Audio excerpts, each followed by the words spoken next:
be careful not to have a conversation among yourselves because the mics could be on.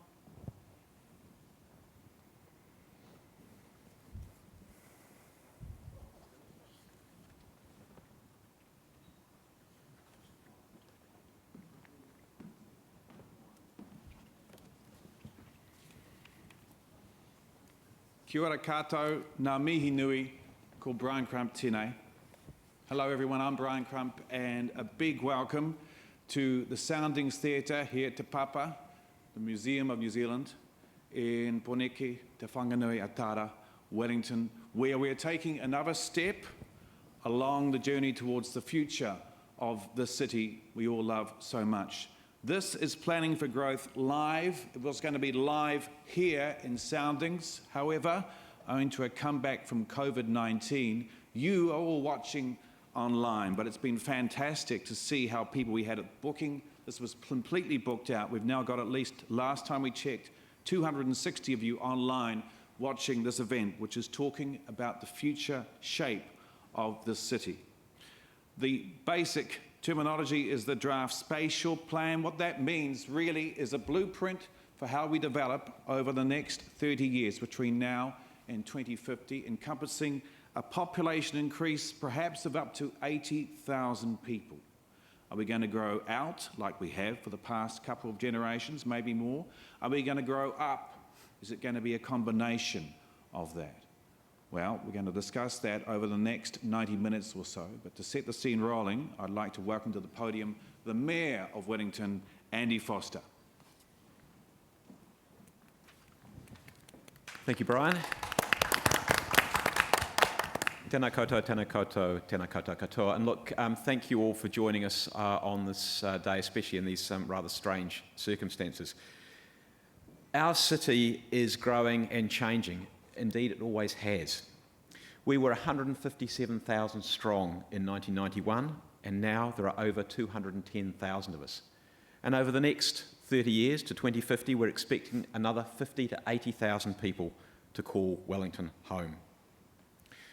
The work that we're talking about tonight is about how we accommodate that growth while protecting the characteristics, the things we love about our city. It's also about how we improve housing affordability. We all know we have a housing affordability challenge. That's whether you're trying to buy or whether you're trying to rent. So planning for growth is the critical work we're doing to try and achieve these results, to provide more housing, to provide affordability, and to try and protect the things that we love. It's the second consultation of 4, and the aim is to have a district plan notified at the end of next year, COVID willing probably. And what I'm going to do is to encourage all Wellingtonians to participate in the process we're going through tonight, the spatial plan now, and then in the district plan next year as we go through this process. For many years, we as the council have been working to provide capacity for new development. The last government's national policy statement required all councils to provide 30 years of capacity for residential and for non-residential demand. The current government has just released a new national policy statement on urban development, and it's even more directive, and it tells councils where we have to provide for greater density or greater height.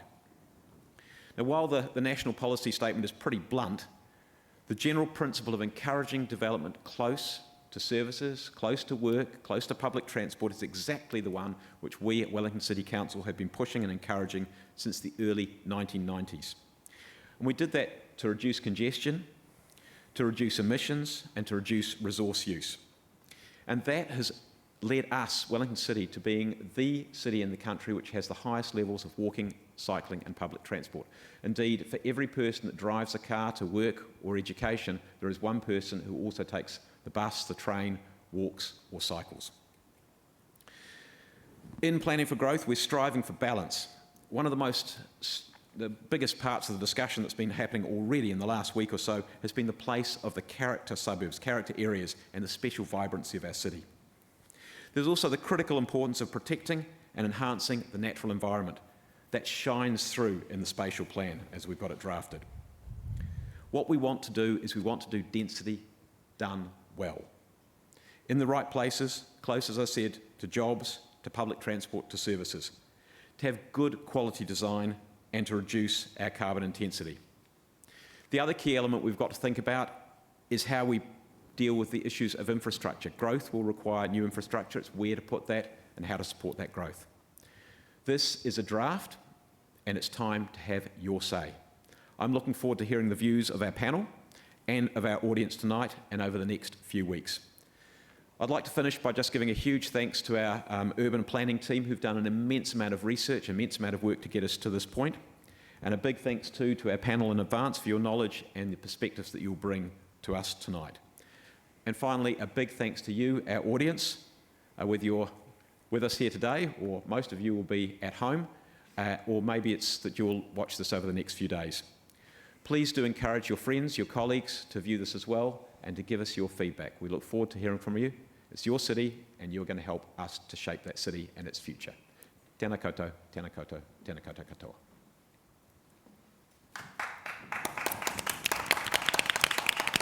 Kia ora, Andy.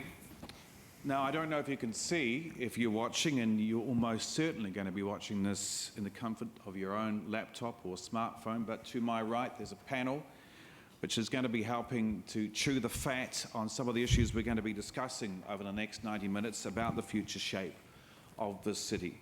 But before we do that, I want to talk a bit about how you can get involved in the discussion if you are in the comfort of your own home, or maybe on the bus, or wherever you might be watching this right now. And that is, you can participate by logging on.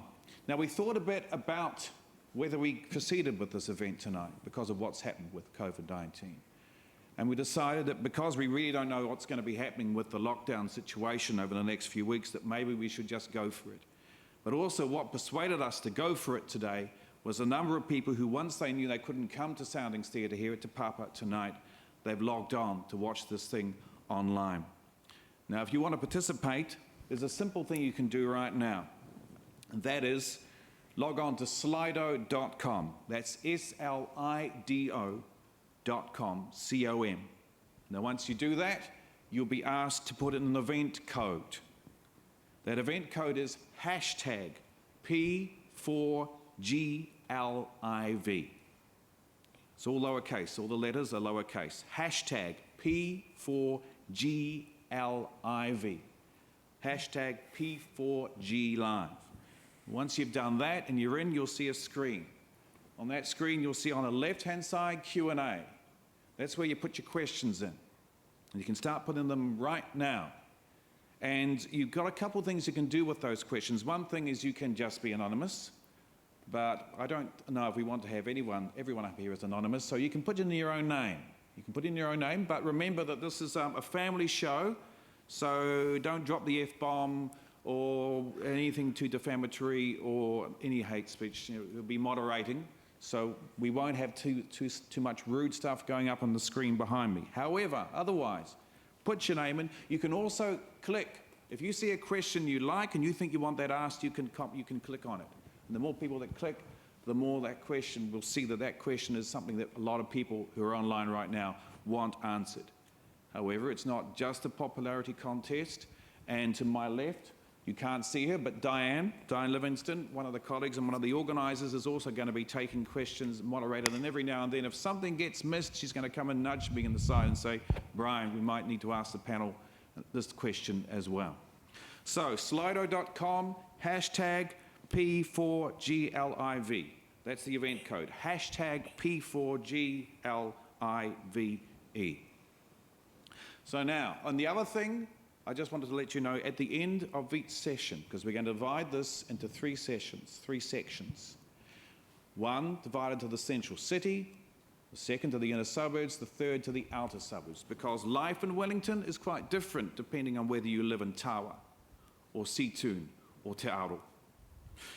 And then at the end of each section, we will give you a couple of poll questions. In fact, I'm pretty sure you should be able to see, if you're on Slido now, a test poll question, which you might, hopefully you can see, which is, what's the favourite thing about your neighbourhood? Which you can respond to right now, and hopefully, if you are doing that, tell us the thing you like most about your neighbourhood. They'll start to appear on the screen, which we will see here in the auditorium, and hopefully you will see as well online. So let's get on with what we're planning to cover over the next 90 minutes or so. Three sections. Now, before we do that, a bit of background, how we got here to this place. Well, about 3 years ago, the council started thinking about how we should prepare for a growing Wellington. Assumptions are that there will be 50 to 80,000 more people in this city by the year 2050. How are we going to accommodate them? Now, in the last few generations, we've generally done that by spreading out. However, when planners consulted this time, they came up with 4 scenarios that they tried out on people. Scenarios 1 and 2 were to focus growth on the central city and also around neighbourhoods, suburban neighbourhoods, centres, suburban centres, infill, growing up, growing in, a more dense city. The 3rd and 4th scenarios tended to be along the lines of building new suburbs entirely or building existing suburbs out. Up valleys, up hills, down hills, that kind of stuff. In consultation, over the last 12 months after those scenarios were first published, the feedback coming back is that people prefer scenarios 1 and 2. They want the city to grow up, grow in. However, the implications of making that change in the way the city is shaped over the next 30 years will mean some big changes for various neighbourhoods, and that's what we're going to discuss tonight, and that's what we hope you will send your feedback and questions in about as well. So to help us chew the fat on this, I've got a panel to my right. Hopefully you can see them right now. They're all beautifully spaced for the COVID-19 era. 2 metre Peters, beautiful, look at them, lovely. I can barely hear the guy on the other side, but luckily we mic'd ourselves up during the rehearsal, so now I can. So let's start with the guy on the far end of the stage, Chris Wilkinson. He's Managing Director of Strategies, First Retail Group. Because basically, if you are not shopping anywhere in Wellington and you're a Wellingtonian, then this city's in a lot of trouble. He's been helping out with CBD strategies for other cities like Dunedin and Invercargill, Queenstown, which is growing into a city, Auckland. Now it's our turn. Next, in the middle, it's no particular order, this panel. He's wearing blue if you've got colour TV. Well, I think it's blue, I'm colourblind. Gerald Parsonson, Director of Parsonson Architects, a practice dedicated to creativity, sustainability and a spirit of place.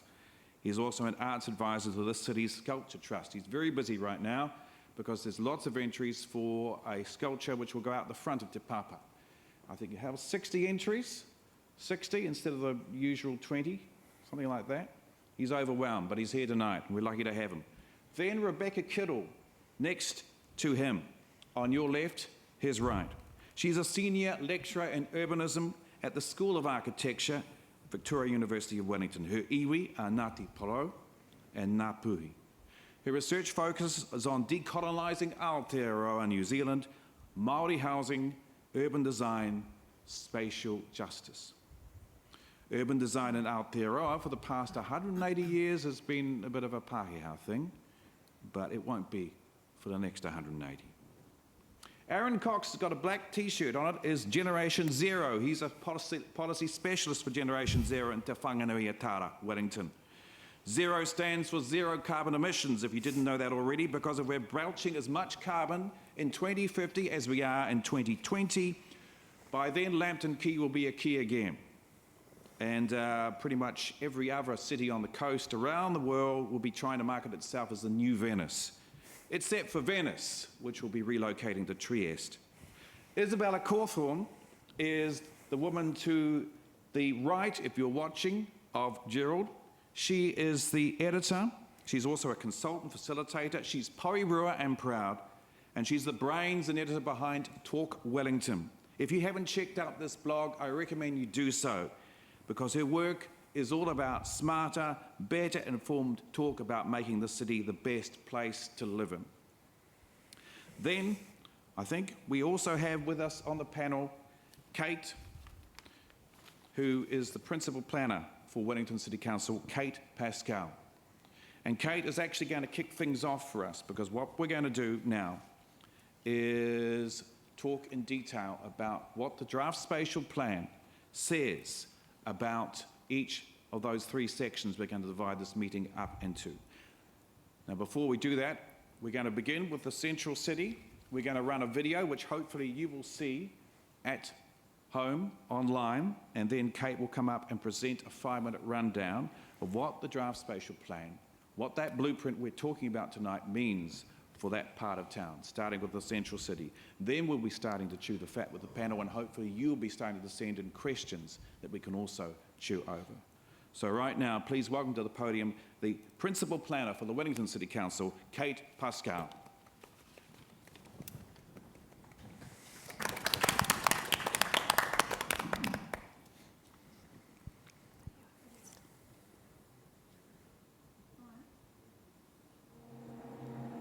I would like less cars, more bicycles, more green. Yeah, it's a small city, but it's big.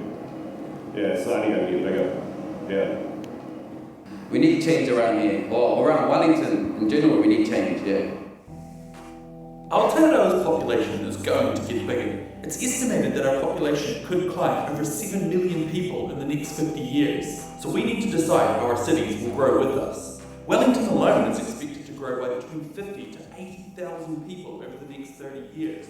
To prepare for this, in 2019, the Wellington City Council asked Wellingtonians to submit on what their city of tomorrow will be like, inviting them to discuss everything from where and what their houses and environment should look like, how their communities will thrive, and how they'll get around.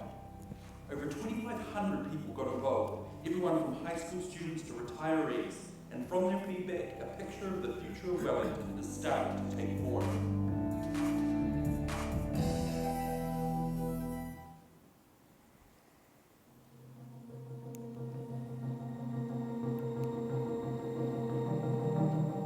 The CBD is the heart of Wellington City, and submitters agreed that its growth would be key to the city's future success. People expressed a love for the character, vibrancy, and ease of traversal of the central city, but many had concerns about housing affordability and building safety, earthquakes, and other shocks that might occur. Part of addressing this will be making sure that the development of the central city is future-proofed, especially against earthquakes and sea level rise. Growth will be focused in more areas with the most resilient ground, such as further up to Arron, away from the waterfront. We can see the effects of climate change already. I would definitely want to make sure that they are earthquake-proof and that they would be proof for floodings as well. The introduction of more apartment buildings throughout the city centre will introduce more living options in the central city. Hand in hand with this increased population density will be measures to maintain the culture and aesthetic of the city, such as a plan to introduce more parks and green spaces into the central city's urban environment. Yeah, I think it's awesome. I love how there's a little bit of water integrated in there as well. And I think it's going to be so good for people's mental health as well. Because, you know, every day when you wake up, you're going to go outside and see all of that awesome greenery. So it's going to be fantastic. One of the things people love about central Wellington is how easily walkable it is, with work, play, and even home for many within an easy walking distance. In order to maintain this as the city grows, more space will be dedicated to ensuring the CBD remains an easy and pleasant place to walk around. Just having this street with trees on it would be awesome. People will come around to it sooner or later. And when they do come around, they'll go, why didn't we do this years ago? This is a vision for the future shape of Wellington's central city. Is it yours?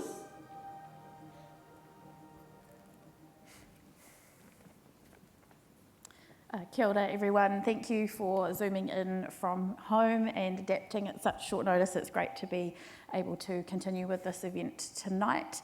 I'm very excited to be able to talk you through the key proposals in the Draft Spatial Plan. So starting off with the central city, there are some real opportunities here in our central city. We know we will have a doubling of the population over the next 30 years. That's pretty significant. Currently sitting at around 21,000 people, and that's expected to double. There are, as I said, there are many opportunities in the central city, but we also want to make sure that it is a livable space to be, and that we are building in resilience into our biggest suburb. So Te Aro is an area that we see many opportunities in, and I'll talk you through shortly what those key proposals are. There's also some real opportunities to be seen in the future mass rapid transit route that is currently being worked through as part of the Let's Get Wellington Moving program. We want to make sure that our intensification in the central city is also really reaping the benefits of the investment that will be going into that infrastructure. We also want to make sure that we're maximising the potential of the land we have in the central city. We don't have many big sites, so where we do have those opportunities, we really want to maximise the development potential. And as you heard in the video, we really want to bring nature back into the city, really build on the green spaces that we have and create more. So how do we get there? We are proposing a minimum building height in the central city of 6 stories. Now, this is partly in response to the government's national policy statement on urban development, which requires us to enable as much development as possible in our city centres. It's also a way of incentivising higher density development, as I said, making efficient use of the land we do have in the central city. In terms of Te Aro, we're looking to increase the maximum building height there to at least 10 stories. So currently it sits at around about 6 stories, and we're proposing to increase that to at least 10 to really incentivise some higher density development once again. We're also proposing to integrate some areas into the central city, one being in Thorndon, which is on the map there, the pinky salmon coloured area. It's currently zoned residential. But the land uses there are mixed, and whilst it is currently part of our character areas, our work does show that character is mixed. But of course, this is something we want feedback on from the community. And another area is Adelaide Road, so down at the bottom of the map there, the orange coloured area, currently zoned centres, and we're proposing to incorporate that into the central city as well, a way of future-proofing the central city, but also, again, maximising potential along a key transport route there. We've also got a big emphasis in the spatial plan on resilience, and in terms of the central city, there are some real anchor sites. These areas that are landmarks in our central city that we expect to be there in the long term and are good places to build resilience and therefore anchor future growth. So those areas include the Parliamentary Precinct, Pipitea Marae, Tinako Civic Square and Te Papa, where we are this evening. So those areas really provide some great opportunities, and of course greening the central city as well. At the same time, we really want to continue to protect what we've got in the central city. We've got a rich built heritage here in the CBD, and we want to continue to protect that. And of course, working with nature, and we're not ignoring the fact that we are vulnerable here to the effects of climate change, sea level rise, and so this draft spatial plan really focuses as well on things like water-sensitive design, living with more water, and how we can build our resilience in the long term. So those are the key proposals for the central city, and I'll hand back to you, Brian. Kia ora, Kate. If you've got questions, slido.com. If you haven't already, event code #P4GLIVE to join the conversation. To kick things off, however, we've got this panel, and I thought I'd ask each member of the panel for a brief 1-minute reaction to what Kate has just outlined for the central city, starting with Isabella. Kia ora. Well, I'm pretty excited about the spatial plan as a whole. Going up is good. Central cities and our town centres are the places where lots and lots of people can have a really great life with really easy access to the things that we want. And the big thing I think is exciting in its potential in the spatial plan is about making places that are really delightful for people to be in, and thinking about our streets as places, and our parks and our public realm and our courtyards as places. The thing I think is really challenging and interesting here is transport. Transport is going to make or break this spatial plan. I'll leave it there. Gerald. Thank you, Brian. I think this could be really good at a whole lot of levels. I think it's potentially really exciting. We've got the opportunity to build a more sustainable city, which is a really big issue in the world at the moment. We can build a better feeling of community. There's possibilities of reinforcing great public space, adding greenery, and addressing affordability potentially through greater volume of housing, but there are challenges, and how to do it well is a key. Rebecca. Kia ora koutou, nei rā te mihi kia koutou katoa. He mihi ki te mana whenua o tēnei whenua, ngā kaitiaki tūturu o tēnei rohe. So I think for me, I think there's some really exciting potential in the plan, particularly around kind of revivifying Papatūānuku, and I think that's really important in the central city. I guess the points of disappointment for me are sort of not seeing where mana whenua values and identities are sitting in this plan. And if we're thinking about this sort of population growth, who are these people? I understand that they're going to be pretty diverse. The Māori population will be larger, the Pacifica population will be larger. How are their values reflected in this plan? Kia ora. Kia ora, Rebecca. Arron, before you speak, the questions are coming through, which is great. Don't be shy about giving yourself a name. Lots of anonymous up there, but good on you, Barbara. We might ask that question later. Arron, your thoughts on the inner city, central city? Kia ora koutou. Thank you, everyone, for coming tonight in a fairly uncertain time. Really appreciate it. I think, as a few people have said, density is good if it's done well, as it offers us an opportunity to reduce our carbon emissions as well as enhance our lives. It's really important to do this in a way that's affordable and offers choice to everyone. We don't just want the CBD to be a place where people who earn a lot of money can live, and we also want it to be available to people of a wide variety of incomes. Specifically because a lot of people that live in Pororo and the hut do come into the city every day as service workers, and those people should also have the opportunity to live in the city. I think it's also a good opportunity to address some existing environmental issues as well, such as using water sensitive and design to bring back water into our city, to improve our resilience to sea level rise, as well as treat stormwater before it's discharged to Wellington Harbour. Kia ora, Arron. Chris? Thank you, Brian.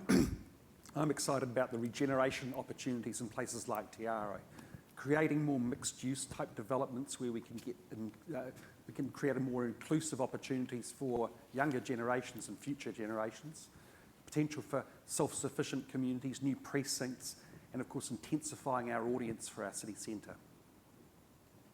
Thanks very much, Chris.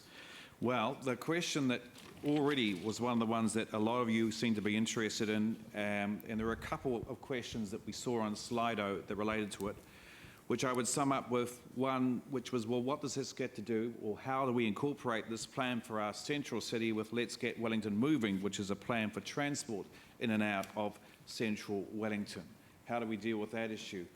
Isabella, your thoughts. Can we actually do the spatial plan without sorting out that transport stuff first?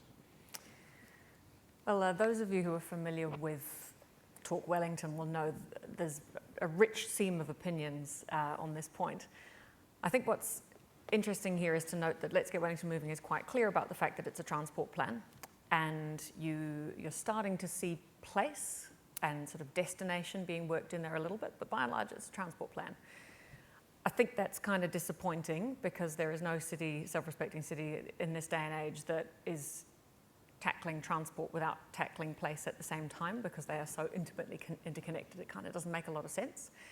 Having said that, if we look at Auckland, they are now experiencing the benefits of a really beautiful, very integrated transport and place set of plans in their Central City Master Plan and their Access for Everyone strategy.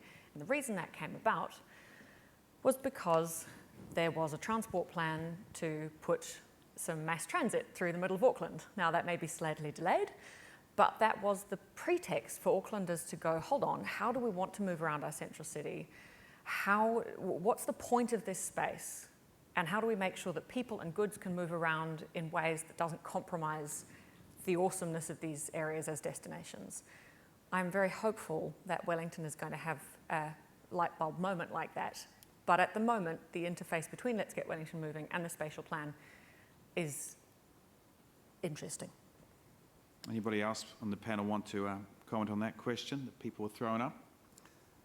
I think one of the key things is obviously intensifying that residential accommodation along the transport corridors. That's a key aspect, and that will also drive commercial development and other types of opportunities as well. One of the things that came up when we were doing a bit of a run-through of this, and I'd like to throw it at the panel now, because I know in the central city we've already been talking about reducing some of the parking spaces to make more room for cycling and walking and public transport routes, bus lanes and the like, is what about disabled people and their ability to access the city, disabled people who might depend on that disabled car park? What about, has this issue been addressed fairly by this plan at all? Anyone want to comment on that? I think that all age, ability and affluence has to be considered, and that's really important. And if you design for all, then the outcome is good for all. And yeah, people places over car places is important too. We're people, we're not cars. Arron, you had your hand moving. Yeah, I think it's really important to involve disabled people in the decision making and the conversation, and that's something that Generation Zero needs to improve on, and it's also something I think councils and government needs to improve on as well. And when disabled people have been involved in these conversations, it's important that they are treated as an equal partner and then compensated fairly for that. I also think that it's important that we do have car parking spaces in cities for disabled people, because a lot of the time they have no other option.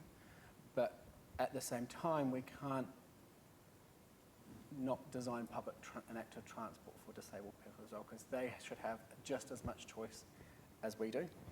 Yeah. Arron, anybody else? Thank you, Arron. Anyone else want to comment to that? Well, I think also we've certainly got an ageing community too. So to be able to develop health precincts and facilities for older people is very important as part of this. If I could just jump in there. Jump in, Isabella. Universal accessibility is kind of a bit of a new thing in transport design at the moment, and it's kind of tragic that it is, because I think we should start thinking about cities and the places that we live in terms of basic human rights. What is the lived experience that we want to give everyone living in our city, regardless of their age, their physical ability or their mental ability, their affluence? What is the basic level of goodness, a good life, that we want to give people? Start from that point and work backwards and make sure that the built form of your city actually delivers that. Kia ora, Isabella. I don't know how we're doing for time. Diane, who's my helper to the left, will shout at me if we need to move on to the next session. But there is one question that's also getting a lot of support. How will the Draft Spatial Plan enable housing affordability? Who wants to talk to that? I think hopefully density will enable that, but I think you can't just provide for more housing without some kind of policy framework that allows for affordability. And I think affordability for who is the next question. And I think we need to, in the central city, be enabling housing that's affordable for families as well as singles and students and whoever currently lives in the central city. Gerald? It's a complex question, housing affordability, and we, as an architect, we deal with it all the time, and I've bullet pointed out a few little comments, and one major thing is the lack of housing, supply and demand pushes the price of housing up, and that just happens. So greater density slows that down. New Zealand is an expensive place to build. It just is because of our remote location, and we lose a lot of industry to overseas. There have been great initiatives set up, but they've gone overseas. So we're just working within that framework.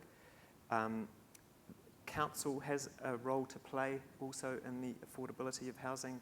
Consenting, quite often if there's a really good project, sometimes it gets kneecapped a bit through the consenting process and costs go up, time delays, affects development.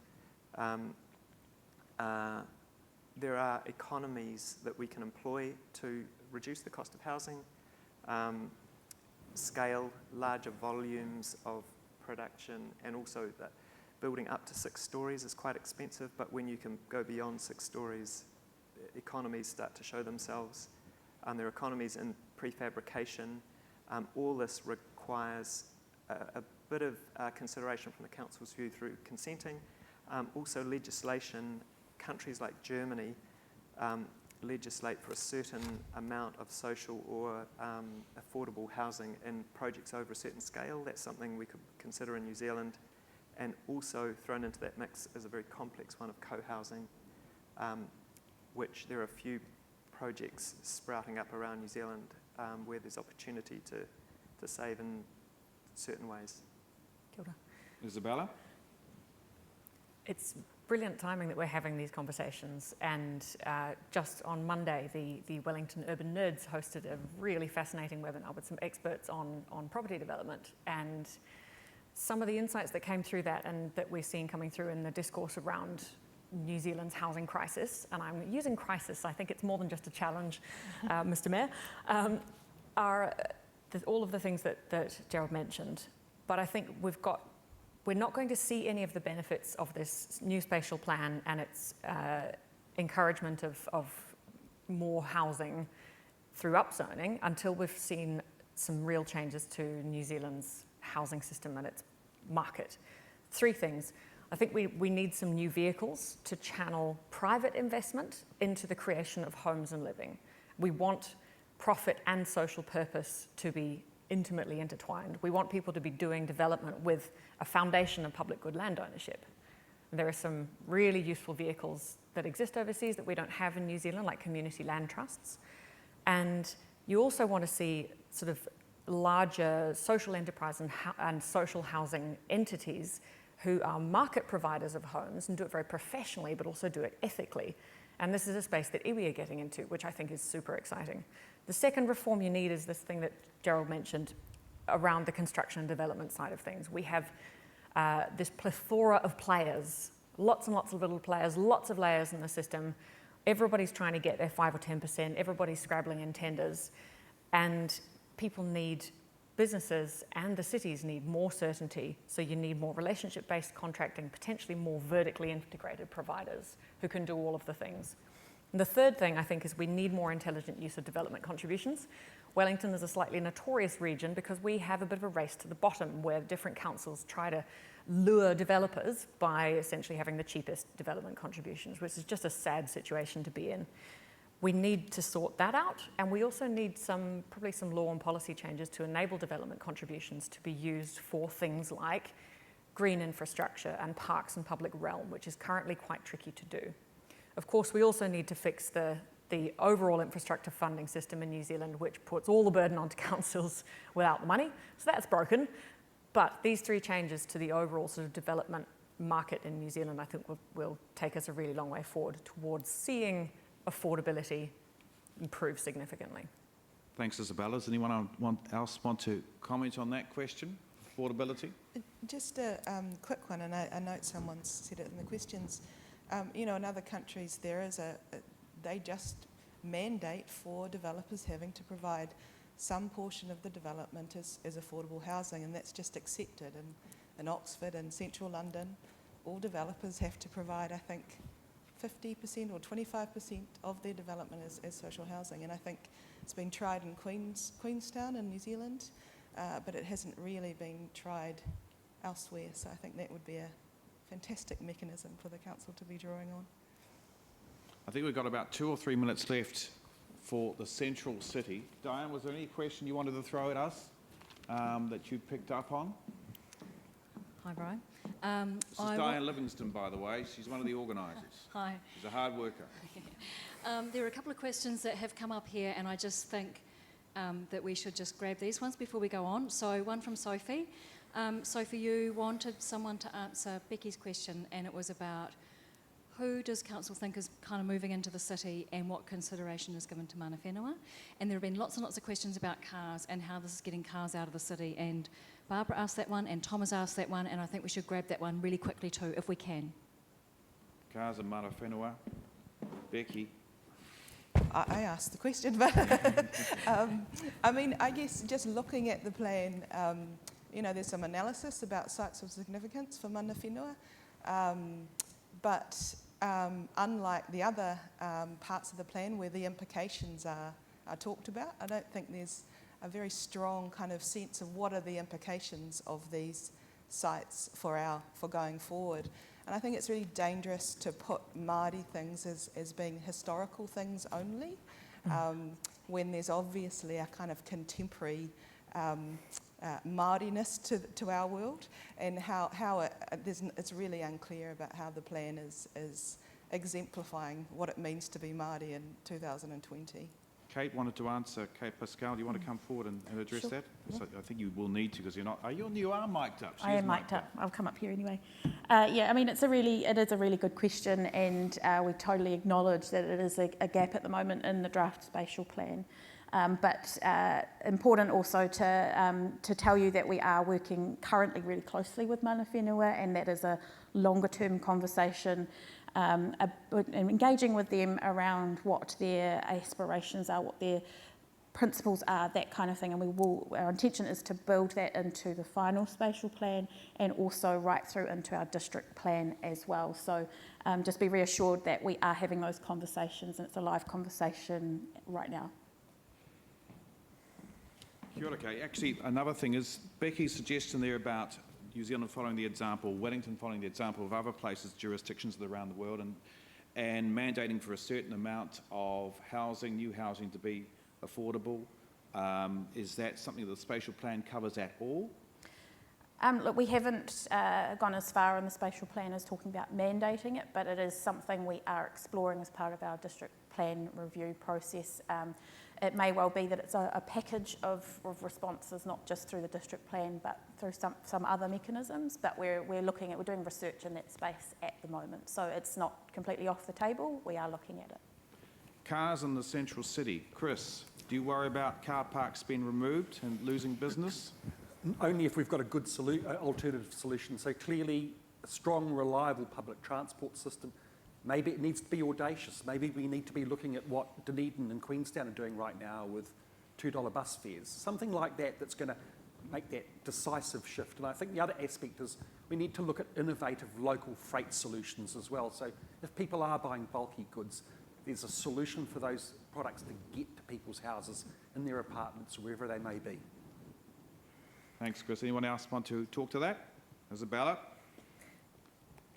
When we think about the role of cars in cities, we're kind of constrained in Wellington because most of us haven't experienced a city where you have proper options, to be honest. We're very proud of our public transport, but by and large, its awesomeness is from Wellington City North. You know, it's good regional or suburban public transport. And what we need to come back to is, what does it mean to have a good life? You want to be able to do the things you want to do. You want to be able to get the stuff that you need to get. And ideally, you don't have to expend a huge amount of your human energy, your time, your money in getting there and back, and getting your stuff there and back. And at the moment, many of us are forced to own and run a car, not because we love driving, but because the other options aren't there. And the research that Talk Wellington did back in 2017, when Let's Get Wellington Moving was just starting to be talked about, found that there are heaps of people who would really rather not take the car for most of the trips, and whose Saturday mornings are ruined by trying to traverse the city to get to kids' sport and that sort of thing. But there are no better options at the moment, and because driving is the best option, we are in that cycle. So I agree with Chris that we have to improve public transport, but we also, because we are humans and we like what we are familiar with, even though we moan about it, we're also going to need to make driving more difficult at the same time. So make the other options more appealing and make driving a bit more difficult, so people are encouraged to shift. Kia ora, Isabella. We've got the polls up. You should be able to see one of the answers to one of the poll questions we've got for the central city. To what extent do you think the plan expresses accessible, walkable city streets, makes the city vibrant with a good mix of work, recreation space, brings green to the city for a carbon neutral future? That's quite a question. Well, you can see there, if you can read, you'll see the numbers in terms of people who agree, a neutral, strongly, disagree, disagree. Now, there was another poll question, wasn't there, Diane? No, same one. That's the same one. So that's the one for the central city. So we will throw that. You can continue to answer that poll question throughout the night. We have different ones come through. Okay, that's this one. So if you want to answer this poll for the central city, away you go now. We've got 111 people who've answered it so far. There'll be different poll questions for the next two areas that we'll be discussing, which are the inner suburbs and then the outer suburbs. Of course, you can keep on throwing your questions at us all the way through, slido.com. And if you haven't already logged on, Slido, SLIDO.com, you'll be asked for an event code, hashtag P4GLIVE, to get into Slido and send your own question and also be involved in the polling that we're doing at the moment. And speaking of different parts of the city, let's move on now to part two of this meeting, which is discussing what this draft spatial plan means for the inner suburbs. Now, those inner suburbs are defined as Thorndon, Arron Valley, Oriental Bay, Mount Victoria, Mount Cook, Newtown, Highbury gets in, must be Broomhill Road connection, Berhampore as well. So what we're going to do, what we did before, we're going to have a 2-minute video explaining what the spatial plan says about the inner suburbs, and then Kate Pascall will come forward and give you 5 minutes of more detail on what we're planning, what we're suggesting right now. So let's roll the cameras.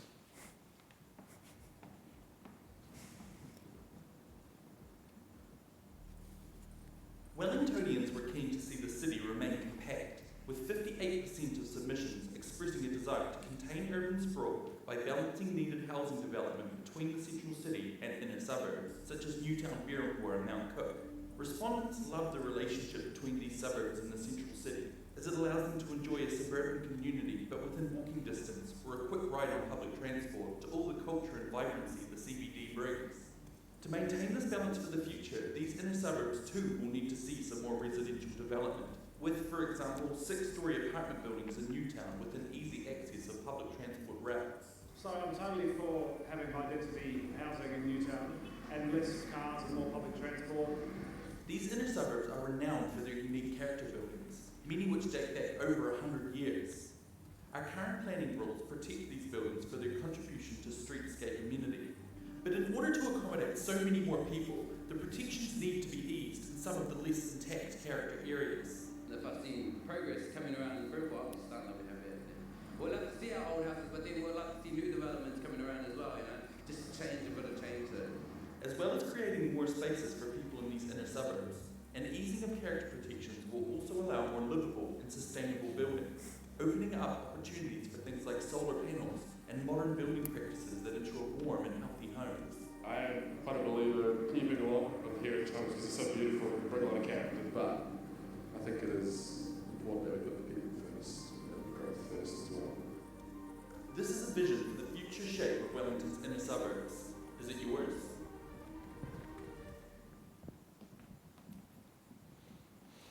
Cool. So in the suburbs, so we know that these areas are unique and we know how much they are valued by the community. So I am going to focus on the pre-1930s character here, although I know that inner suburbs does cover broader areas. These areas are also very well located, and to create an even more compact city, they are walkable neighbourhoods. And it was great to see that one of the things that people loved the most about their suburb in that first poll question was that it is walkable. So what we're trying to do through the draft spatial plan is really build on that kind of opportunity. So the inner suburbs create that opportunity to have more homes close to employment, services and public transport. We also know there's demand for housing in these areas. As you heard in the video, our current district plan rules do protect buildings that were constructed prior to 1930. That covers around 5,500 properties, so it's quite a lot. And it is streetscape character protection. It's actually not heritage protection. There is a distinction there. So when we first started this program of work, the Planning for Growth program, we asked what are the priorities for the city? And we've done an extensive assessment of these areas, a stock take, to understand what each property, how that contributes to the overall streetscape character. So that was a site-by-site assessment. We had people out in the field doing that work, assessing the contribution of each building to that wider character. What that shows is that, yes, there are some really great areas that have really good concentrations of character, but in other areas it is mixed, and there are opportunities for some change. We shared this with the community back last year when we engaged on the 4 growth scenarios, because we wanted to hear the views of the community prior to making any recommendations or decisions around which way to go with this. So the feedback was that these areas are really special. People still value them and they're part of Wellington's identity, but perhaps there is a way that we could refine that approach and really focus in on what's really special. So it's really understandable that people really value these areas, but by the same token, it's also really understandable that people can see opportunities for change and for creating more housing opportunities, warmer, safer, drier homes. So what we are proposing is a more targeted approach to protecting special character in these areas. So we're proposing to refine the boundaries of where these demolition controls apply to sub-areas. So in those areas, we would be continuing to protect pre-1930s character by requiring resource consent to demolish those dwellings and retaining the status quo height limit of around 3 stories. Outside of those areas, we propose to remove the demolition controls, but still require resource consent for new developments, for multi-unit developments. Height limits in those areas would range from between 4 to 6 stories, a buffer around those sub-areas so that we aren't getting some really stark contrasting 3-storey buildings next to 6-storey buildings. That's not a good outcome. Good quality design is a really high priority for the council. You heard the Mayor talking about density done well. And we do still intend that these wider areas still have character value that needs to be considered through any new development. Our earlier assessment work that I mentioned also provides us with a strong basis to depart from the requirements of the government's national policy statement on urban development. So without that work, what that national policy statement would actually require of us is to enable densities of at least 6 stories, within a walking distance of the central city. That covers a large area of our inner suburbs. So what we're actually saying is that these areas still have value, and we consider that the characteristics here are such that we can depart from those requirements. I think it's really important that that is made clear. At the same time, we have also identified a number of buildings and groups of buildings within these areas that actually warrant further assessment in terms of their historic heritage value. So that's actually potentially leading to them having higher protection than they do currently. So it's not completely removing protections in these areas, but a more balanced and targeted approach. Thank you. Kia ora, Kate. I think that the inner suburbs might be politically some of the more interesting parts of Wellington in terms of the draft spatial plan. Lots of questions coming through. Diane's also got some which she might hand to me in a moment. I might kick off with with the panel, your assessment very quickly. We'll start with you, Chris, in a minute. What do you make of the inner city in terms of, the inner suburbs in terms of the draft spatial plan? Certainly when we've worked in these areas before, we know that there are a lot of people that aspire to live in these spaces because they recognise the values and the lifestyles these places are able to deliver.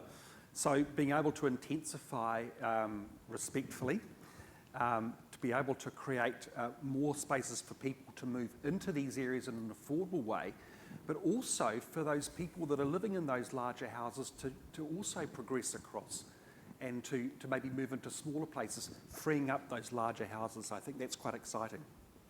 Arron? Yeah, as Chris said, I think the inner suburbs are a really awesome place to live. I live in Newtown myself, and what I really love is being able to easily get around the Newtown suburb to all the shops and the takeaway stores, and then being easily within walking distance of the CBD and where I work.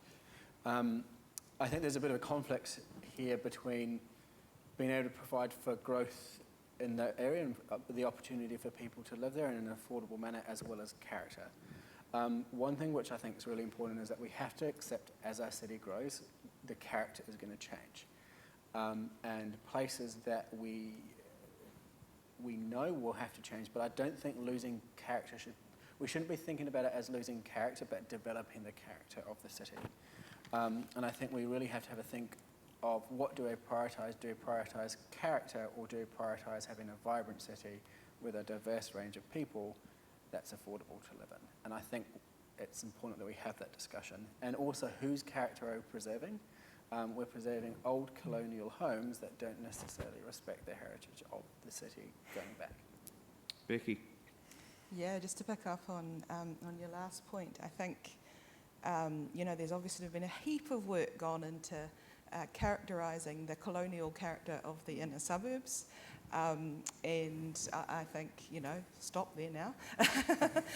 There's been enough done on that, and I do think we have to evolve and move, and I think we have to rebalance the heritage actually to be thinking about how mana whenua heritage desires or aspirations being considered in this place. I mean, just looking at the sites of significance map, there's two key sites. There's one particular in Arron Valley that used to be a kāinga. I think it's called Moi Te Rā, lying in the sun apparently, up on Marama Crescent. And yet we haven't kind of thought about, okay, what might it mean to preserve what was a kāinga, not preserve it, but to re-establish some kind of some kind of lens at least for thinking about the fact that actually was a kāinga, and nobody knows about it now unless you delve into the depths of the spatial plan. And now could we be thinking more about papa kāinga housing and how the plan could be promoting papa kāinga housing and the re-establishment of these kāinga. But the other thing I want to say is it's not just built heritage that's important here. It's also our natural heritage. For Māori, the maunga, the awa are the places that we look to for identity. How are our view lines to ahumairangi, for example, being preserved to kind of acknowledge the heritage that sits in our kind of natural spaces around the city. Gerald? Yeah, I think preserving or being conscious of preserving heritage has an impingement on affordability.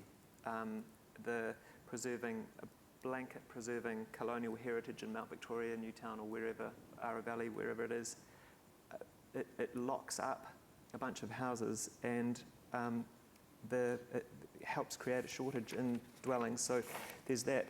But I don't think we want to throw the baby out with the bathwater, and we want to consider all heritages.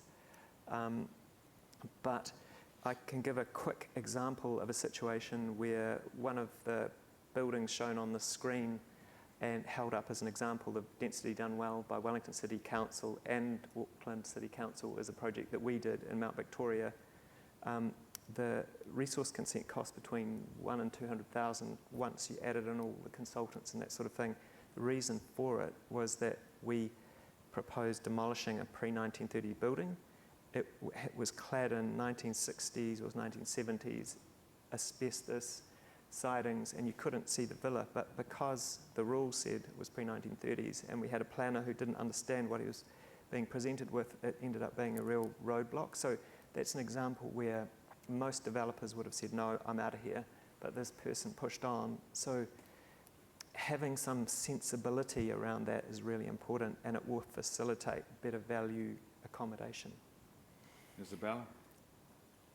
I think it's always useful in times like this to sort of pull back to first principles. And I really hope Wellington is going to have some better conversations about this stuff than Auckland did, because their conversations about intensifying in their inner suburb areas, their leafy inner suburbs, were just toxic. And I'd like to think that Wellington can do that better. Come on, Wellington, we can do that better. So to have those conversations better, I think this idea of quality urban environments is really important, and I think that is starting to come up. It needs to be defined, but there are also some basic sort of human principles about what is a quality urban environment. Ultimately, it comes down to things like being able to know your neighbours easily, being able to have a low carbon footprint, being able to enjoy the outdoors, feeling connected to place. And I think there are going to be some really useful and interesting conversations happening as the spatial plan gets transmogrified into the district plan, into other tools, where individual inner suburbs can have conversations about what they want their version of a quality urban environment to look like. Hopefully those won't be too prolonged, hopefully they won't be at all toxic, but I think it's in those conversations where we combine, okay, this is what we've got here and this is who we think we are personally in this particular suburb, with what do all humans need and what do all humans deserve. And part of that connection to a unique identity can help us be better people here as well. And I think it would be magnificent to see places like Mount Cook start to reconnect themselves with their natural history, with their pre-European history, so that everyone there can feel grounded in place and live in a quality urban environment. So keep bringing it back to the first principles, Wellington. Stay classy.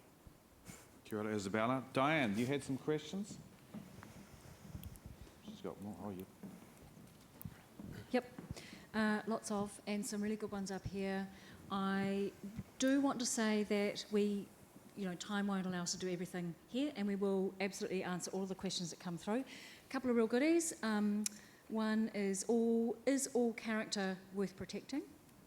And there's a great question from Rachel about what is being done to keep the areas of the inner city lovely and green. Who wants to answer those questions first? Gerald, I'll point at you. Well, it's really up to the council in a way. I'm passing the buck, but as to what areas to keep lovely and green. But everybody loves green. Green is it locks up carbon. It's great for the planet. It makes people happy. Open park places are fantastic, and it can happen at all sorts of different levels, from public parks like Pukeahu, Waitangi. And it can happen in an apartment complex. There's a lot of great precedent overseas. I think they're called Hofhouses in the Netherlands, where small single or double story or triple story developments around a little park, trees, that sort of thing, I think is wonderful for the soul and good for the planet. Arron, were you just flexing your wrist, or did you want to say something? So in terms of what character we should preserve, I think that, as Rebecca implied, that needs to be a much more broader conversation, looking at both Māori heritage and also non-Māori heritage. With respect to green spaces, I think green spaces are really important in a city. People like green. I think we're wired through our evolutionary history to like green. And it also provides a bit of a respite to the mostly concrete areas in the city. And especially as our climate gets warmer, it's important to have those heat islands within the city. But we should also use these green spaces to address some other issues like stormwater quality, to treat stormwater and use it as an opportunity for water-sensitive design. And I think, like random fact, I think 90% of Wellington's inner streams are piped. So we should use that as an opportunity to make our streams no longer piped, so we can connect with the Y in urban areas. And I think as we connect with our Y, we have a better appreciation and understanding of it and the life force that it provides. Does anybody else want to talk to that? Perhaps I can just talk to in terms of what our thinking is around green spaces in the central city. So I mentioned in my presentation water sensitive design, which Arron's mentioned, so that will form a big part of development going forward, not just in the central city, but citywide. And we're also working at the moment on a green network plan to really, and that is focused on the central city at this stage. And there's a lot of opportunities to be found through that work, and I'm sure through the regeneration that we might see through the future Let's Get Welly Moving initiatives as well. So it's definitely part of our thinking. Kia ora, Kate. What I would say is that, and as we stare down the prospect of another level 3 lockdown or worse, hopefully not, maybe we'll stay at level 2 in Wellington, I'm reminded of how important the green space was in my own community, Highbury, which is very steep. It was the only flat space. It became the place where the community held itself together, really. That's where we connected with each other. The other thing I might say right now, from the point of view of being somebody who uses the Aotearoa Valley a lot, is the prospect of up to 6 stories in the main area, and the issues of shade, and the issues of 6 stories in the main shopping area, and this could also apply to Berrimpoor and Newtown, just totally overwhelming the space. How do you guys feel about that? So there's one of the things about New Zealand is that we have generally pretty crappy house quality and building quality. So a lot of us need sun in order to air our houses out, you know, to dry the washing, do all that sort of basic stuff. And the prospect of going without it just fills us with horror. If we had better, warmer, drier homes, then, you know, that doesn't mean that none of us would need sun. Sun is inherently good for your mental health. But I think there would be a little less desperation in our desires to protect sun. Having said that, one of the things that's a real space of opportunity for intensification is the idea of using the streets and the nearby public realm, which is all the publicly owned stuff that you can get to, using that as part of your lounge, your courtyard, your backyard, your balcony. And as Gerald alluded to, overseas you see lots of reasonably high density, but also gentle density, which is sort of your 4 to 6 stories, being done in such a way that everybody who lives in them can easily access a nice sunny space outdoors. You see people going down with a cup of tea and a cigarette in their slippers, or, you know, in their house shoes if it's a rainy day, using these little pocket parks, using shared spaces, using balconies, communal balconies, like part of their extended lounge. And we have a kind of a rubbish climate in Wellington, so we can't, you know, pretend that we're Rome or whatever. But the idea, Wellingtonians are also pretty resilient. I don't know if we've walked on the streets when it's a howling southerly, people are still out there. We love being outdoors.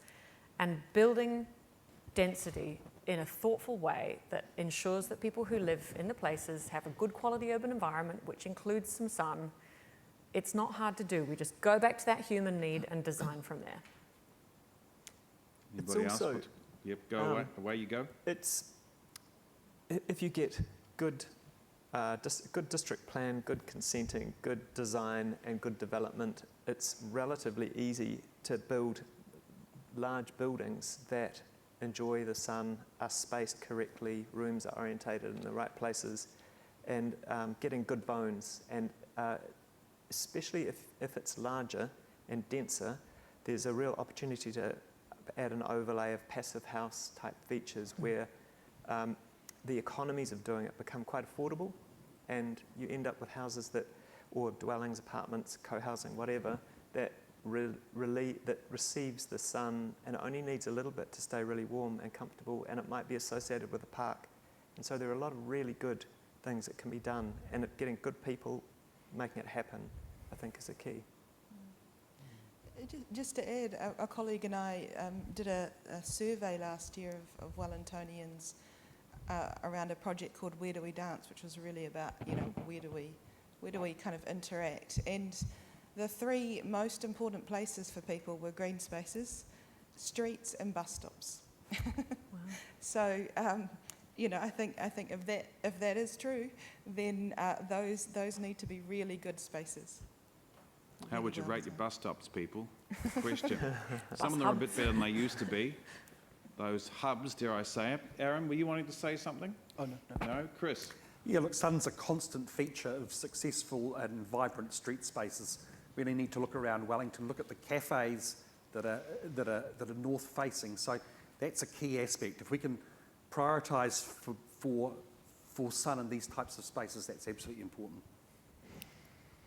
How are we off for time, Diane? Time to move on if we're good. It's 7:10. One thing I'd like to point out as we move on to discussing the outer suburbs is that there are lots of questions coming through. We thank you very much for sending those questions through. Have we got a poll to run past you now? Yes. Do you agree with the balance between protecting character and providing new housing in the inner suburbs? So we've got 96 people have answered that poll question so far. The results you will see if you're watching at home, as we can see them here at the moment. Agree 42%, 25% strongly agree, disagree 14%, neither way 10%, neither agree. Strongly disagree 11%.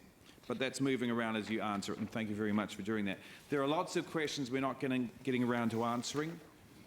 20 minutes, 30 minutes to cover a whole big part of the city is not much time. But the team here that have organised this are going to try and answer as many of your questions you've sent through later on.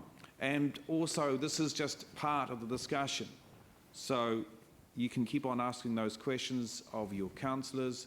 You can keep on also agitating to have meetings and discuss this in your own area. This is just part of the process. We're going to move on now. For example, I saw one which interested me. I'm biased, I'm in Highbury, which is how can Kelburn is an outer suburb and Highbury's an inner suburb when you have to go through Kelburn to get to most of Wellington. But that's just me. Let's move on now to outer suburbs. Once again, we're going to have a 2-minute video explaining what the spatial plan says for the outer suburbs of Wellington. And then Kate Pascall will come forward and give you 5 minutes more detail about that, fleshing it out. Roll the cameras.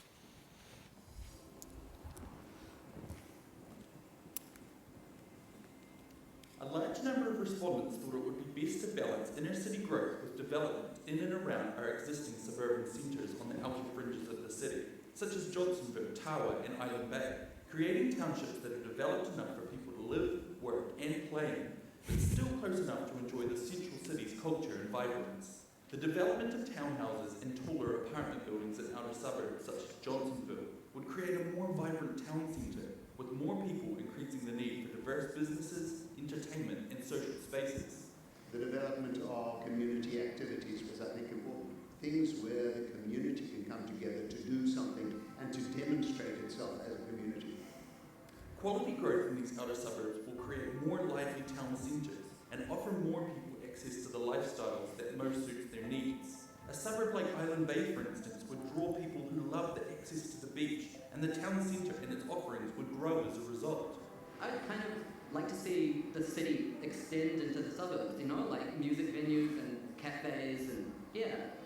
With so much of the wider Wellington region working in the Wellington CBD, the development will need to go hand in hand with transport infrastructure. An investment in public transport options and ease of access to these options from new properties will be key to the success of our outer suburb development. Plus, it will help to reduce our carbon emissions. I think increasing public transportation is good for climate change and that sort of thing. We've got to deal with the expanding population in a way that doesn't increase the congestion and traffic and stuff. This is a vision for the future shape of Wellington's outer suburbs. Is it yours?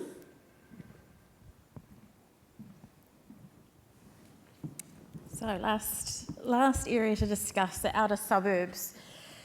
So as you heard in the video, when we engaged with the community on the scenarios last year, this idea of growing in and around our existing suburban centres was actually the scenario that got the most support. Something in the order of 62 or 64% of people supporting that scenario. In terms of what we've done since then, we've done an assessment of 15 suburban centres that have opportunities for accommodating growth into the future. And that is based around what we call our centres hierarchy, so from sub-regional centres such as Johnsonville right through to smaller neighbourhood centres. And what we've done is we've selected those 15 suburbs based on a range of criteria, but one of those in particular is the current sort of services and amenities that are already in that centre and the ability to support further growth and change. We also now have, as mentioned in both the last two presentations, the National Policy Statement on Urban Development, which does also set some requirements out for our outer suburbs. So one of those is that we must, as a council, enable densities of at least 6 stories within a walking distance of railway stations and major centres. And that walking distance is between 5 and 10 minutes. So you'll see that there are some, I'll show you maps shortly, so there are some significant changes proposed along our railway corridors, but we also still have a focus on the centres as well. As we've mentioned previously, we are also conscious that these are big changes and that maybe there are some examples out in the community at the moment that people aren't so supportive of, and that we could do better in terms of the quality of medium density. So we are focused on density done well and quality, creating quality neighbourhoods.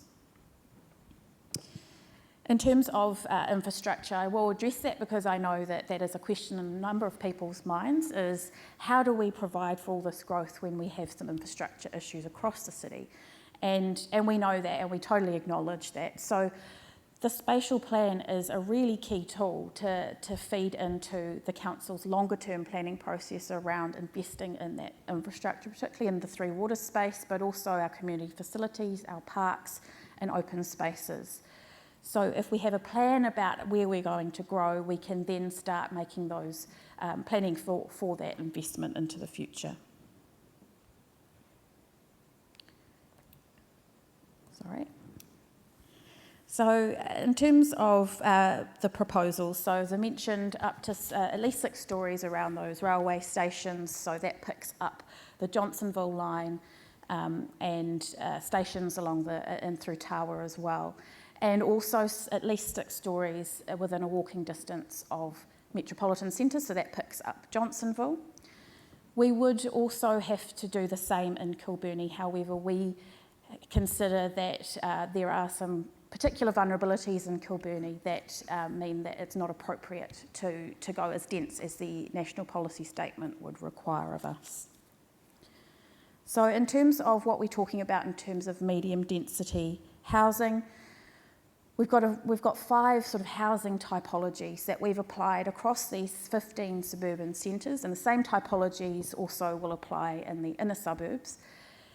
But just to show you what we're talking about, so there are a number of different typologies in the medium density category, and we've applied these across the different centres based on that local context and what is appropriate in that context, with the exception, of course, the requirements that we now have under the NPS. So there's some pretty significant changes proposed for our northern and western suburbs. So in the likes of Johnsonville, for example, we're proposing up to 8 stories, and that's in the commercial centre. And then around that area on the map, you'll see that purple area, that's the map on the left-hand side down the bottom. That sort of bluey purple area is where the 6 stories is proposed. And similarly, you'll see in Towers, pretty significant changes there as well. And also through sort of Kandala, Nio, Crofton Downs area in the west. For our southern suburbs, you'll see on the map here, so some particular changes in through Brooklyn and Island Bay, Hataitai, Kilbirnie, as I've mentioned, and not only are we not going as dense as the NPS requires us, but before that policy statement came out, our assessment also showed us that there are some areas that are particularly vulnerable to sea level rise, and therefore not a good idea to intensify in those areas, and similarly in Miramar. So we have taken that into consideration in developing the spatial plan. So I think that's about all I have to say about these changes. I'll hand back to Brian. Kia ora, Kate. Well, as you maybe think about some questions you want to throw at us from wherever you are online, I think I'll do what I did before with the panel, starting this time with Isabella, about a minute on what you make of what's suggested in the spatial plan for the outer suburbs. I'm really into this. I think it's really exciting. It just seems so crazy when you go out on the train and you go through all these different stops, And so many people could live such a good life, they wouldn't have to run a car, for example, or have their own car, if they could live closer to where the train is. And yet, it's all zoned for very, very low density. Out in Purirua, for example, you've got storage units right next to train stations and, within 5 minutes walk. So this is good. This is good. I think in some of our suburbs, there have been some kind of, some reasonably unfortunate debates about what the purpose is of our streets. And I think if we think about how our streets should play their role in making really good quality urban environments, good places to live, I think we can bring back in those first principles and have better conversations. And in our suburbs and in our suburban centres, the streets are really important public realm. So they need to be pulling their full weight. And a concept that I think is exciting coming in here is the idea of the 15-minute neighbourhood, where you can get all the stuff you need to have a pretty good life, unless you want to do something exotic, in which case you go to Wellington. You can have all of that stuff within 15 minutes: walk, bike, skate, scoot, wheelchair, or public transport ride. 15 minutes, all the stuff you need to have an awesome life. And I think COVID has demonstrated to us that that's actually we can actually enjoy a lot of that, even with the streets as they are now. That was more than a minute, sorry. Well, never mind. It's happened before. Gerald. I really like the idea of creating more vibrancy in the suburbs. You've seen so many suburbs with one road down the middle, little shops and bits of fish and chip shop dotted down there. And in terms of people places, some of them get a little bit sad at times and lonely.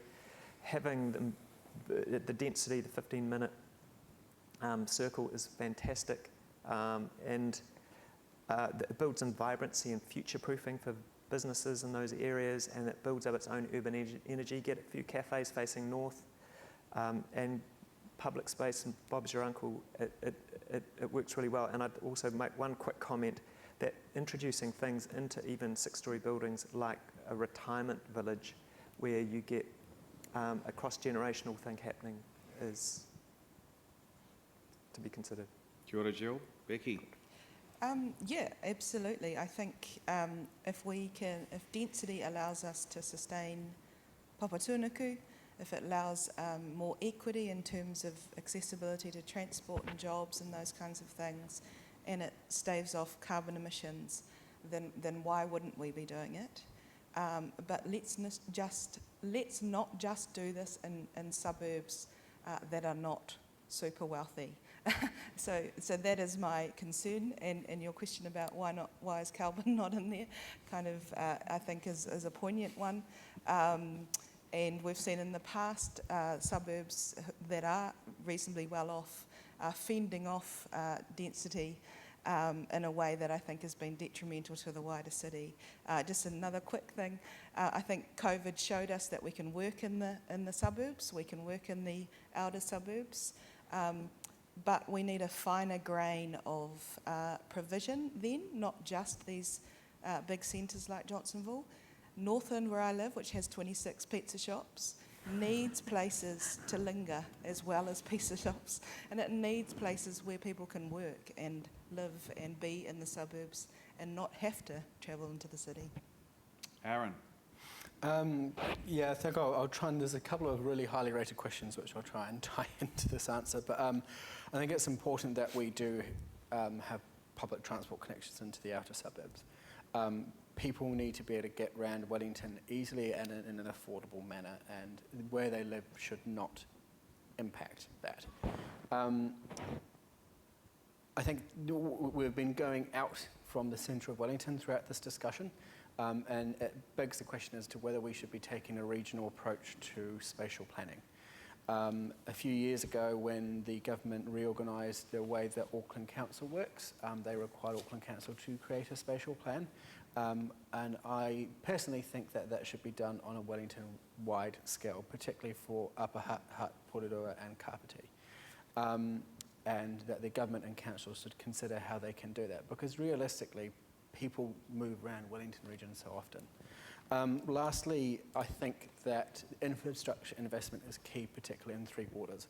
I think it was last year and at the start of this year, there was a lot of news stories about water pipes breaking and things excrement floating around everywhere.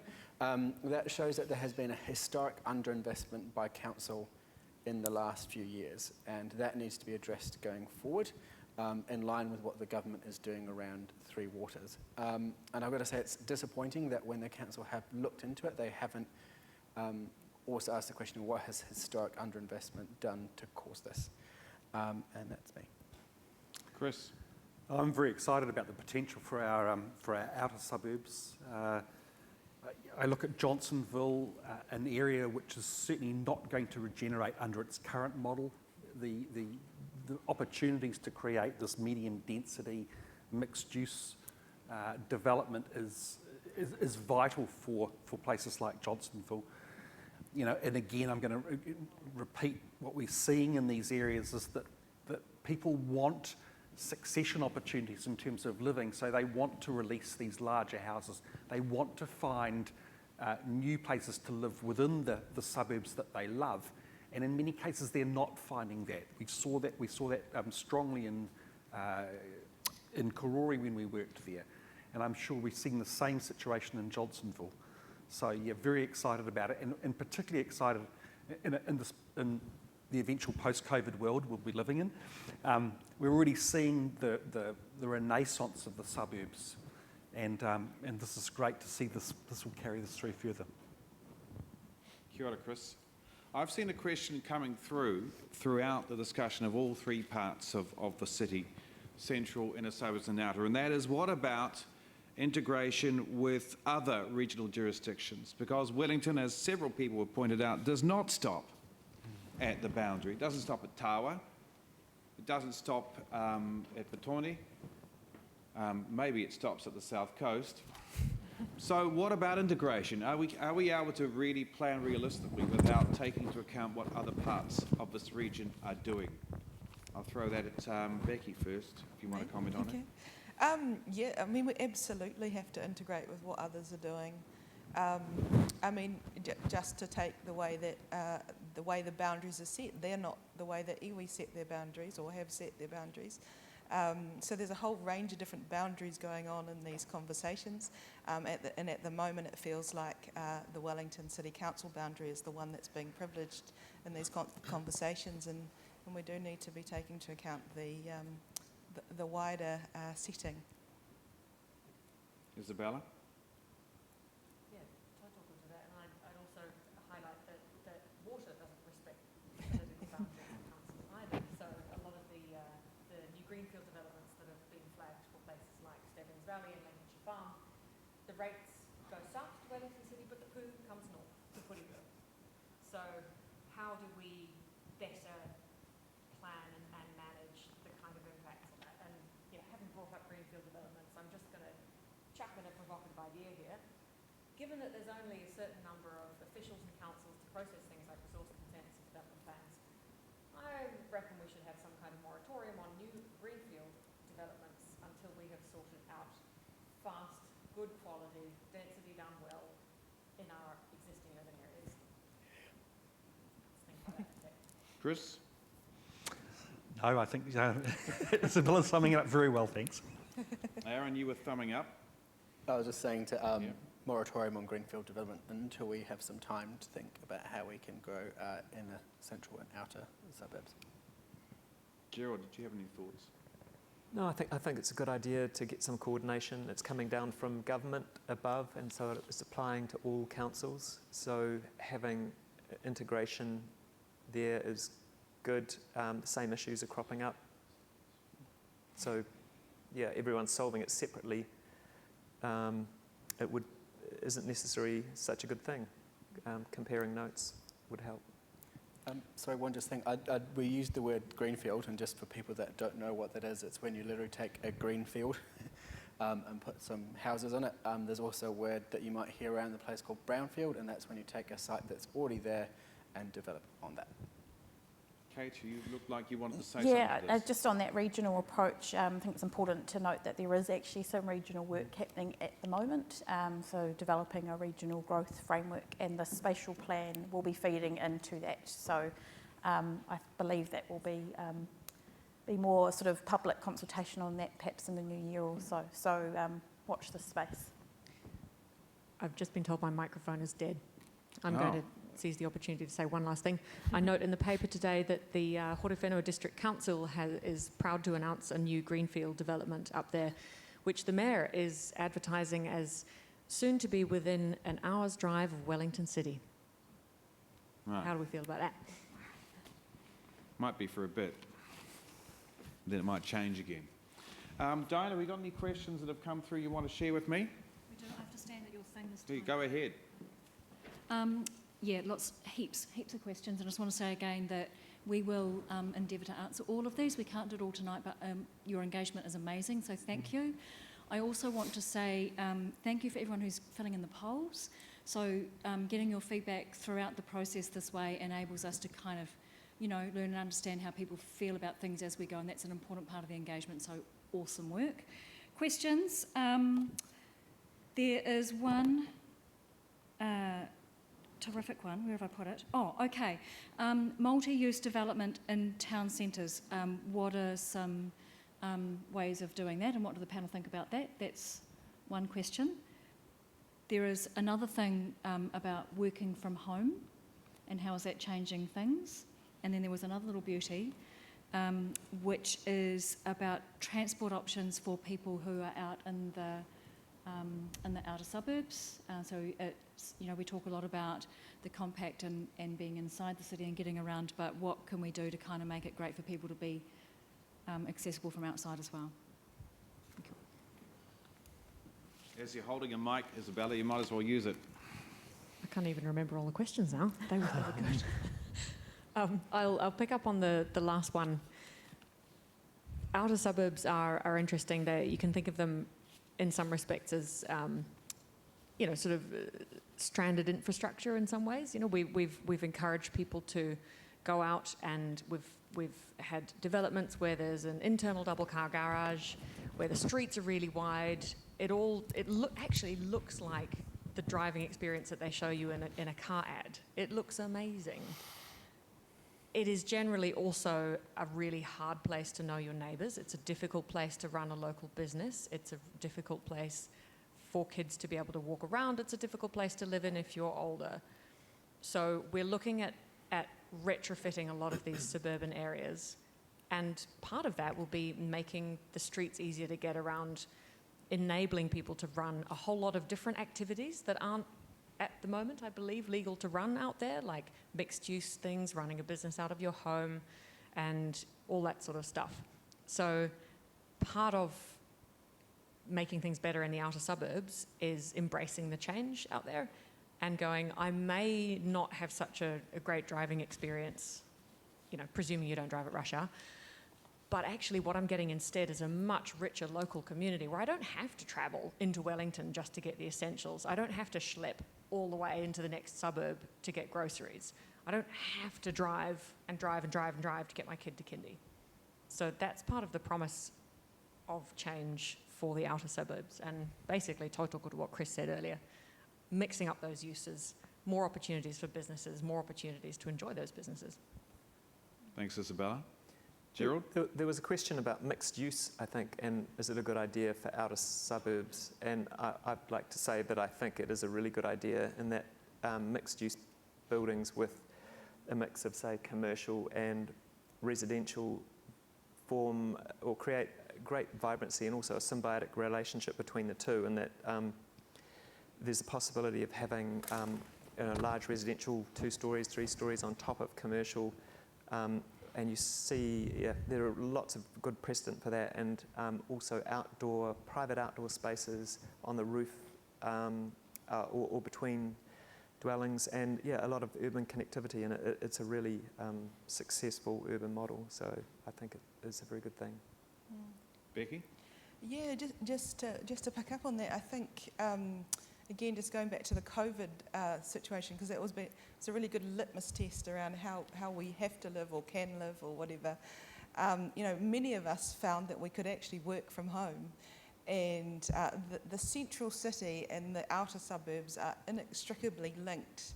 And when COVID finished, my understanding is all the government departments encouraged all their workers back into town, despite the fact that they were well able to work at home because they needed the vitality in the centre of the city. And if we had provided better for families and whānau and all sorts of different populations in the centre of city, we perhaps wouldn't have needed to force people to get back in after COVID had locked down.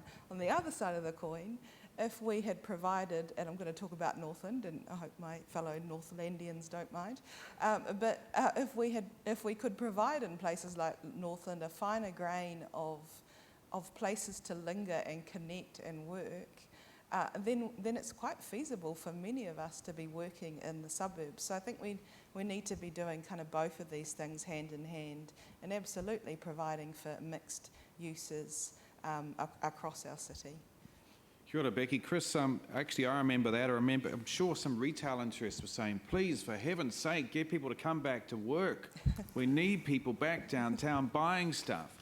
And I remember thinking to that, well, maybe if people are happy living at home and working from home, then we don't have to have so much of a rush hour every day. And also maybe retail has to move out into the suburbs because maybe that's where the business is, because maybe what COVID-19 is doing is not just completely changing something temporarily, but actually moving some already existing trends along a little bit faster. That's right, Brian. It's a significant shift. Many of these trends had started well before COVID.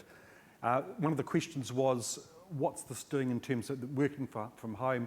It's significantly transforming performance in the suburbs. We know from market view spending, spending is well up in the suburbs across Wellington, across New Zealand. We're seeing strong demand for different experiences in the suburbs. We're seeing consumers actively looking for environments that they can spend more time in, cafes, those types of opportunities. So, yeah, it's a very fluid situation at the moment, but it's not going to change, not going to go backwards. Let's put it that way. Arron, anything to add? I think I agree with a lot of what's been said. I think specifically from young people, we want a broad range of opportunities to work. Personally, I like working in the office when I'm able, but I also understand a lot of other people like working from home, and our city should enable that. And I've been working from home the past 2 days, and it's certainly really useful when you have a lot of laundry. You can be on Zoom calls while putting the washing machine on and hanging out. But I hope my manager's not listening at this stage. I know we're talking about the outer suburbs here, but if we don't have to work, if we can work at home a bit more, then does that free up some of the space we currently dedicate to office work to residential space? So now some of the high rises and the terrace that are all full of offices but actually are empty a lot of the time could be homes instead.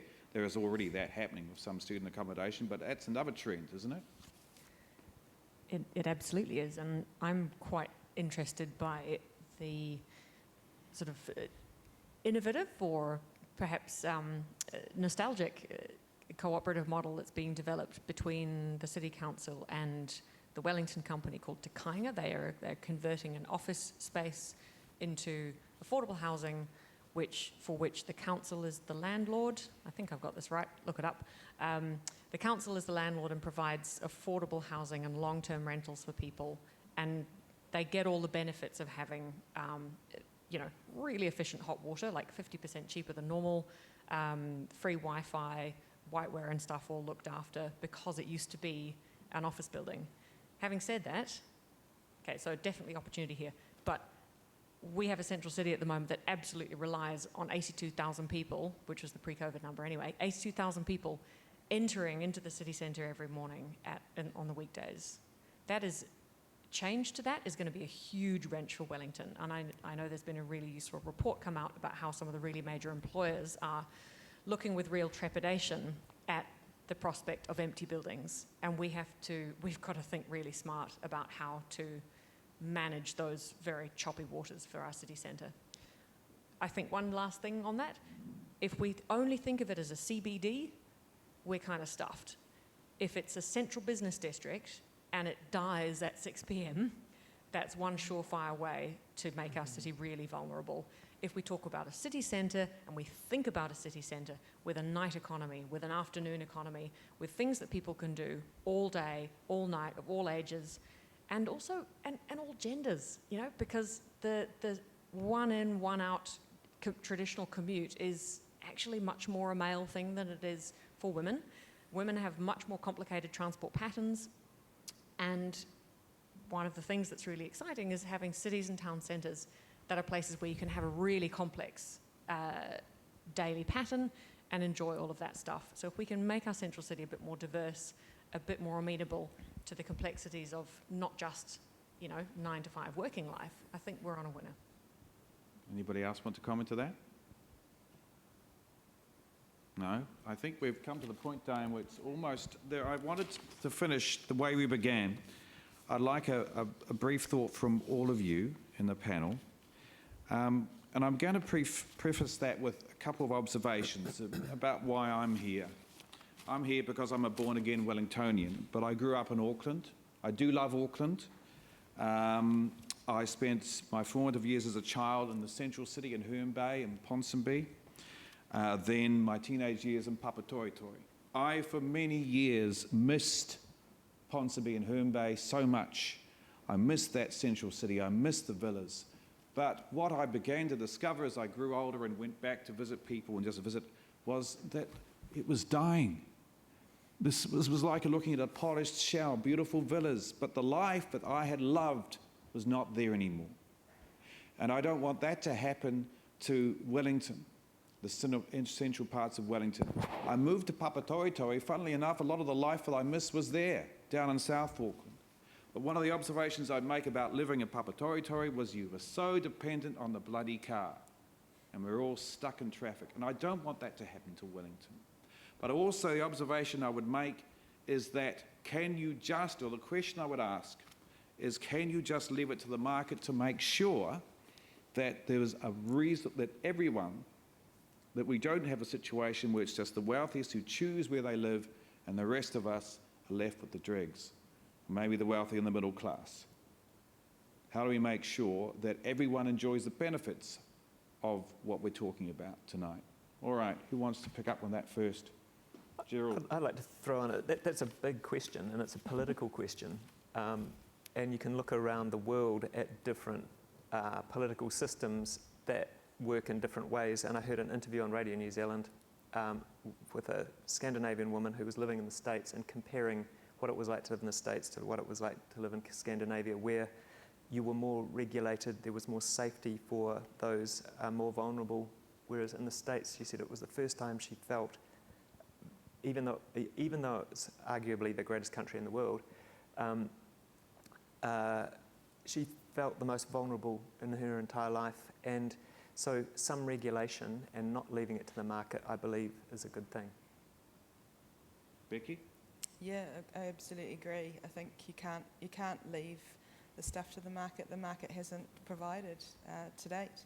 You absolutely need some policy tools, some financial tools that allow a whole range of people to access the stuff we're talking about. And I also think you've got to be really careful that you don't just densify for those who don't get to choose where they live. Yeah, it's got to be across the board, otherwise density gets a stigma attached to it. Chris? Look, I agree. I want an opportunity for my kids to be able to afford to live here, to feel proud about Wellington. And if they can't afford to live here, it's a crying shame. I think we do need to make sure that there are these opportunities, successive opportunities for people here. Arron? Just a shameless climate change plug here. I think for years and years we've let capitalism and the market control how we try and control our climate emissions, and that hasn't worked. Climate emissions have been growing, and it's very clear that we need more intervention and greater frameworks about how we reduce our climate emissions. I think leaving property up to the market and housing up to the market has also had some quite significant adverse effects. Property is becoming more and more unaffordable for people of my age, and for people that aren't my age, it's getting to be ridiculous now, to be honest. The market has also led to rental prices increasing significantly and the health of the homes that people live in decreasing at the same time. We're getting people who are living in homes that are mouldy and damp and unhealthy, and that is just not on. So I think that we need to have a serious discussion about how we treat property in New Zealand. It should not be an asset, it should be a place that we live, and it should not be commodified. Isabella. I find myself in the weird position of wanting to strike a blow for the market here. But it's just to kind of balance up the conversation.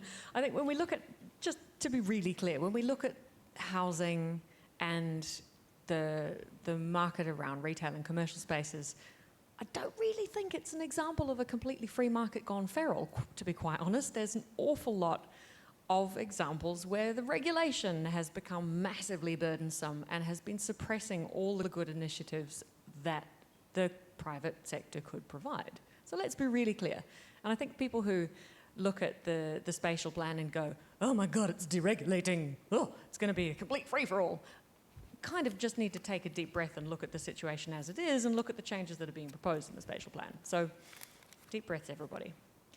What we need to be really on the lookout for is when things like the profit motive, which is, you know, the lifeblood of a market economy, which we have, kind of metastasizes and gets into spaces that it shouldn't be, or is allowed to kind of run rampant, and you end up with crappy outcomes. Similarly, regulation and the impulse to control by government, if that gets into spaces that it shouldn't be and metastasizes, you've equally got a problem. You need sensible and thoughtful and dynamic interplays between all these different players, because it's not just the private sector developers and the government. There's a whole bunch of other different actors who we could be drawing on here. So, yeah, sorry, that was a bit weird. It's a complex space. It's not one thing or the other. Last point that I'd like to make is that actually change is sneaking up on us. And one of the little-known facts at the moment is that just a little bit earlier this year, the imports of brand new e-bikes and e-scooters outstripped new cars. That has never happened before, and that change is only accelerating skywards. And in a city that's got quite a lot of hills, e-bikes and e-scooters are properly disruptive. So let's think about that. That change is already here. We just haven't noticed it yet. Kia ora, Isabella. Well, I think that is I've probably taken it too far time-wise, but I don't mind. That was great. A wonderful discussion. If you're watching, hopefully you still are watching at home, and they've been sending through poll questions. Those poll questions you've been answering are also the questions you'll find in the submission form for the draft spatial plan from the Wellington City Council. Diane, you wanted to say something? Survey. Oh, that's right. And there's also a survey. This is on Slido. Yep. It'll just be popping up like the other things, and it's just a great way for us to get a sense of who's joined us tonight. Right. So if you've been taking part in the Slido discussion, and thank you very, very much for doing so, there is a little survey as well you can fill out about yourself. And also, as I said, the questions we've been asking you, we've been polling you tonight, are the questions that are part of the initial submission page at Wellington City Council's draft spatial plan. You can go and check those out in your own time by going to planningforgrowth.wellington.govt.nz. planningforgrowth.wellington.govt.nz. The timeline from here is a little bit fluid because we've got a COVID-19 situation again. The deadline for those submissions was going to be October the 5th. We might be stretching that out, depends on what happens with the COVID alert. Actually, Kate, what's the plan at the moment in terms of when we think we'll get the draft spatial plan in place? We're aiming for end of the year, but as you've mentioned, Brian, it is a fluid situation at the moment. So, but we'll keep people updated with progress and adapt as everyone is at the moment as we need to. I mean, I think if we find ourselves going to level 3 around the country tomorrow, and there is a chance of that, then I think October the 5th is not going to be the deadline for submissions anymore, is it? Probably not. We're 5th of October is the deadline at the moment, and we'll let people know if that changes. Yeah. Thanks, Kate. Well, that just about wraps it up here at Soundings Theatre. Thanks very much for joining us wherever you are. Before we go, I think it's time to first thank the panel. If you're at home, I invite you now to put your hands together and clap very loudly for Chris Wilkinson, Gerald Parsonson, where did that come from? I got a disease. Parsonson, sorry about that, Gerald. Rebecca Kiddle, Arron Cox, Isabella Cawthorn, and the principal planner for the Wellington City Council, Kate Pascall. And now the meeting team, the people that made this possible, organised this and also got it to you online. First off, the signers to my left, Rachel and Shoshana. And now I don't know if they're out the back. Can we get the people out from the back who've been working out the front in front of a camera, please? I'd like them to come out because they've been working very hard behind the scenes, not just tonight, but through the last few weeks preparing for this thing. And things changed a lot. They've had to do a lot of... So Tabitha Crawford, Claire London. Now, Olivia's up there. She is... Well, Olivia, you wait. Give us a wave, Olivia. Olivia has been handling all the questions and the Slido stuff up in the control room. Also, we've got Jan McAndrew. Where's Jan? Jan's in the auditorium. Not here tonight, but she helped a lot of the organisation. Esther Buckholt. Shame you're stuck in Auckland, Esther. Hello, Esther, if you're following us online. And also the Soundings crew. Big thanks to stage manager Colin McLennan. Yeah. Alex Vlasov, who's been doing video. The reason you could see all this happening tonight is thanks to Alex. And sound, yep, thanks, Alex. And sound, Nick Boyd. And finally, a big hand for the person who's been doing a lot of organising. Please put your hands together for Diane Livingston.